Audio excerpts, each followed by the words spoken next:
یہ کہاں سے بشارتیں مل گئیں؟ یہ تو صرف پیغمبر کا ٹائٹل ہے. وما كان الله ليطلعكم على الغيب ولكن الله يجتبي من رسله من يشاء. اللہ کی یہ شان نہیں ہے کہ غیب کے اوپر کسی کو مطلع کرے، وہ اپنے رسولوں میں سے جسے چن لیتا ہے ان کو غیب پر اطلاع دیتا ہے. آپ پیغمبروں والا ٹائٹل ان بابوں کے بارے میں کلیم کریں، کبھی کشف کے نام پہ، کبھی کرامت کے نام پہ. اب دیکھیے حضور غوث اعظم رحمۃ اللہ تعالیٰ علیہ ایک مسجد میں، اپنی مسجد میں آ رہے ہیں، اپنے نالین شریف اتارتے ہیں، اپنی چپلیں اتارتے ہیں اور خلاف معمول ایک کام کرتے ہیں. چپل اتار کر ہوا میں پھینک دی اور ایسے پھینکی کہ کسی کو مارنے کا انداز ہو. اللہ اکبر. اللہ. بڑا عجیب و غریب معاملہ تھا. مریدین دیکھ رہے ہیں، حیران ہے کہ پیر صاحب نے آج یہ کیا معاملہ کیا ہے. لیکن خیر بات گزر گئی.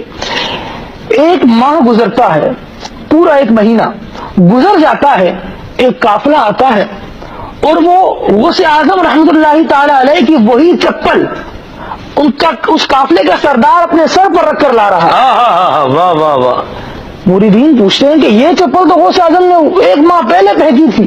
کہتے ہیں کہ ہم راستے میں تھے، ہم نے دیکھا کہ ڈاکو آ گئے ہیں، وہ ہم پر حملہ آور ہوئے اور ہمارے قافلے کو لوٹنے لگے. تو ہمارے قافلے میں سے کسی ایک شخص نے پکارا، یا شیخ عبد القادر جیلانی شیخ اللہ، غوث اعظم ہماری مدد فرمائیے. بس اسی وقت غوث اعظم رحمۃ اللہ تعالی علیہ کی یہ نالین ہم تک پہنچی اور عاشقوں کو چھوڑ کر ڈاکوؤں کو مارا کرتی تھی. ڈاکوؤں کو مار مار کے وہاں سے بھگا دیا اور ہم بچ گئے. ہمارا قصد کیونکہ غوث اعظم کی بارگاہ میں آنے کا تھا، تو ہم نے سوچا کہ یہ نالین بھی وہیں لے جائیں اور انہیں سے جا کر پوچھ لیں گے کہ یہ کیا معاملہ ہے. تو غوث اعظم رحمۃ اللہ تعالی علیہ کے دربار کے مریدوں نے یہ بتایا کہ یہ وہی نالین ہے جو حضور غوث پاک رحمۃ اللہ تعالی علیہ نے 1 سال قبل آپ لوگوں کی طرف روانہ فرمایا. اللہ اکبر. اللہ. تو مذاق آپ کے بزرگوں نے خود اڑوایا ہے. ہم نے نہیں انہیں کہا تھا کہ آپ اس قسم کے واقعات اپنے ساتھ منسوب کریں. ہم نے صرف آپ کو تھنک آؤٹ آف باکس کیا کہ ٹھیک ہے یار، اگر یہ پاسبل ہے تو ہم کوئی بڑا دعویٰ نہیں کرتے. آپ لوگ کہتے ہیں ہمارے بزرگ روحانی آپریشن کرتے ہیں، تو ایک نومولود بچے کا روحانی آپریشن بغیر بلیڈ مارے آپ کر دیں، ختم کر دیں. اور ٹائم قیامت تک ہے. جو بزرگ بائی پاس کر لیتے ہیں، خطرے فیل ہو گئے نا آگے. اور آپ اپنے بزرگوں کے پیچھے نماز پڑھے، دائیں طرف سلام پھیرے تو ساروں کے غیر ضروری بال صاف، بائیں طرف سلام پھیرے تو ساروں کے ناخن کٹ جائیں، بلکہ ایسے کٹے ناخن اور ایسے غیر ضروری بال صاف ہوں کہ دوبارہ ضرورت ہی نہ پڑے، کرامت پھر مانیں گے. چلو دوبارہ ضرورت بھی پائے گی، صرف اس ٹائم صاف ہو جاتا بھی ماننا گے. دائیں طرف سلام پھیرا، سارے حافظ ہو گئے.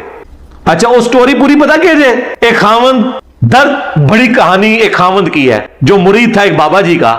اس کی جب شادی ہوئی تو اس کی بیوی جو ہے وہ حافظہ تھی. اس نے کہا میں تمہیں نیڑے نہیں لگن دینا جو تک تو بھی حفظ نہیں کرتا. تو ٹائم قیامت آ گئی. وہ گھبرایا ہوا جو ہے نا وہ بابا جی کے پاس پہنچا. بابا جی بابا جی بابا جی بابا جی بابا جی، ایک سوال ہے بابا جی، اگر آپ ہوا میں سونا نکال سکتے ہیں بابا جی تو دیش کی غریبی کیوں نہیں مٹا دیتے بابا؟ وہ جب وہاں پہنچا بابا جی کے پاس، بابا جی بڑے پریشان ہوئے. تو ان کا کوئی نہیں بیٹا کر لیتے ہیں، تو فجر کی نماز میرے ساتھ پڑھی. تو فجر کی نماز جب انہوں نے پڑھی تو کہتے ہیں دائیں طرف سلام پھیرا تو سارے حافظ ہو گئے. یعنی وہ سارے اس قابل ہو گئے کہ اب وہ حفاظ لڑکیوں کے ساتھ شادی کر سکتے تھے. اور بائیں طرف پھیرا تو سارے ناظرہ ہو گئے، وہ ناظرہ کے ساتھ شادی کر سکتے. یہ مولویوں کی ساری سٹوریاں عورتوں سے، شادیوں سے شروع ہو کے اس کے اوپر ہی ختم ہوتی ہیں. یہ کرامت بھی ہے پیچھے ویاہ بڑے ایسی کہ وہ ایک شادی ایسی عورت کے ساتھ ہوگی جو حافظ قرآن تھی، اس نے اپنے خامد کو نزدیک نہیں لگنے دیا. تو پیر صاحب کے پاس گیا تو انہوں نے سرکار اصحاب صفا اس طریقے سے اگر قرآن سیکھ جاتے تو نبی علیہ السلام ان کے اوپر ایفرٹ پٹ کرتے. مسند احمد میں حدیث ہے کہ جو قیدیوں کے چھوٹنے کا فدیہ رکھا گیا تھا نا، جو نہیں پیسے دے سکتے تھے وہ مسلمانوں کو تعلیم دیں، تو نبی علیہ السلام سلام پھیر کے حافظ بنا دیتے نا. اتنا علم ٹرانسفر ہوتا ہے. جب ہم یہ کہتے ہیں، وہ کہتے ہیں جناب ہمارے بزرگوں کا مذاق اڑاتے ہیں. بھئی بزرگوں کا مذاق تو آپ خود اڑواتے ہیں نا. جب آپ اس قسم کے کلیم کرتے ہیں تو آپ بیسیکلی یہی کچھ کر رہے ہوتے ہیں. ہمیں تو کہتے ہیں بشارتیں نہیں، آپ ڈائریکٹ احکامات کی بات کر رہے ہوتے ہیں. اب یہ جو چیزیں ہم اس لیے کہتے ہیں کہ آپ کو یہ پتا چلے کہ یار اس طرح دنیا کے نظام نہیں چلا کرتے.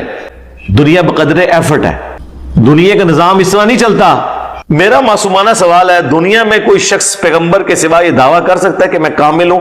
تو پھر آپ خود ہی سمجھ لیں وہ کامل کس قسم کا ہوگا. اور یہ کون سی ایسی چیز ہے کہ آپ جج کر سکتے ہیں کسی بندے کے بارے میں کہ وہ بزرگ ہے یا نہیں ہے؟ یعنی کوئی اس کے اوپر اس طرح کا معاملہ آ جاتا ہے. انبیاء کو تو آپ جج کر سکتے ہیں, انبیاء کو تو مہر نبوت ہوتی ہے, مہر نبوت کے بغیر نہیں ہوتا پیغمبر. بخاری مسلم میں آتا ہے ہمارے نبی علیہ السلام کے بھی یہ دو شانوں کے درمیان کبوتر کے انڈے جتنا گوشت کا لوتھڑا تھا ابھرا ہوا, یہ پیغمبروں کی نشانی ہوتی تھی. باقی تو ان کا کردار اور وہ تو ساری چیزیں ہوتی تھی. بزرگوں میں کون سی ایسی نشانی ظاہر ہوتی ہے؟ یعنی جب وہ کپڑے اتار دیں. آپ دیکھ لیں وہ درکے والے پیر صاحب کے پاس ہماری ایکس پرائم منسٹر جایا کرتی تھی, بے نظیر بھٹو, بلکہ نواز شریف صاحب بھی جایا کرتے تھے. دوسری طرف ان لوگوں کا حال ہے, کوئی بیچارہ ننگے سر نماز پڑھ رہا ہے, اس کے سر کے اوپر ٹوپی پہنا دیتے ہیں, کہتے ہیں ننگے سر نماز نہیں ہوتی. اور جو سارے کپڑے اتار دے اسے کپڑے نہیں پہناتے, کہتے ہیں یہ پہنچا ہوا بزرگ ہے. تو ننگے سر والے کو بھی تھوڑا سا بزرگ مان لیں, کہا کریں جو ننگے سر ہو وہ تھوڑا بزرگ, جو سارے کپڑے اتار دے وہ بڑا بزرگ. تو کیا کرائیٹیریا کیا ہے؟ باقی رہ گیا کسی شخص کو آپ نے جج کرنا ہے اس کی تعلیمات سے جج کریں کہ وہ کیا لکھ کے گیا ہے, امت کے حوالے کیا کر کے گیا ہے. مزار تو گرو نانک کا بھی بن گیا, یعنی کسی شخص کو, امام بخاری کا مزار تو انڈیا پاکستان بنگلہ دیش میں شاید کسی بندے نہیں, کوئی رشیا گیا, وہ ہمارے پرائم منسٹر صاحب پچھلے دنوں گئے تھے, انہوں نے وہاں پہ حاضری دی ہے. ادروائز تو لوگوں کو پتہ ہی نہیں امام بخاری کا مزار ہے کدھر ہے. لیکن دیکھ لیں پوری دنیا کے اندر بخاری بخاری ہو رہی ہے. یہ ہوتی ہے بزرگی جو بول رہی ہوتی ہے. ہمیں لوگ کہتے ہیں بزرگوں کا احترام نہیں کرتا, یہ دیکھیں ہم نے بزرگوں کو اتنے احترام سے ان کی تعلیمات اپنے ٹیبل پہ رکھی ہیں. امام مسلم کا کسے پتا ہے کہاں پیدا ہوئے کہاں فوت ہوئے؟ ہاں مسلم شریف آپ پوچھ لیں, لوگوں کو پتا ہے, ہاں جی مسلم شریف کتاب ہے. تو جو لوگ کنٹریبیوٹ کر کے جاتے ہیں نا بزرگ, وہ اپنی تعلیمات سے پہچانے جاتے ہیں. صرف لوگوں کے کلیم کرنے سے نہیں کوئی بزرگ بن جاتا.